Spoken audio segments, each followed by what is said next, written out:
ikan ni apa berapa bulan dah? Oh tu, oh tu. 6 lah. Ha? 6 bulan. 6 bulan berapa ekor? Dulu ambil 1000. Dia tinggal tak mati?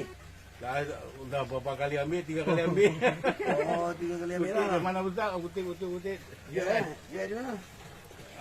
Tulang kamsa, renung, Ni ikan apa? Ikan sepat lah. ikan puyuh. Ikan puyuh. Puyuh laku kan? Boleh puyuh sana sepat. Puyuh laku kan? Boleh ya.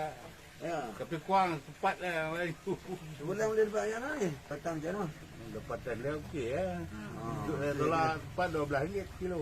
Oh, kalau boleh 100 kilo sebulan. Ah. Dah berapa dah? Dah berapa dah? Sedap kali-kali pula. Ya.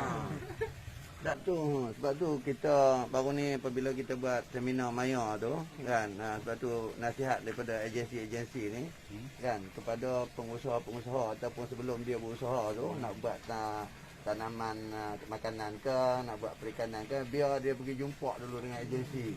Nah, dia jumpa dengan agensi, dia dapat semua maklumat daripada agensi, baru tahu pasaran nak pergi ke mana, apa bantuan nak boleh dapat kan. Itu yang kita nak kena jaga ni.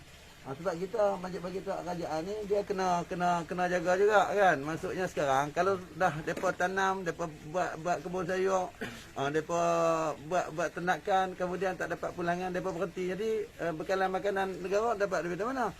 Jadi kita kena jagalah. Terima kasih banyaklah kalau maklumatnya tu, insya-Allah. Kita nasihatlah kepada orang awam, nak buat kolam ikan, jumpa dulu perikanan, tanya dia macam mana apa semua. Nak tanam sayur, jumpa dulu Jabatan Pertanian.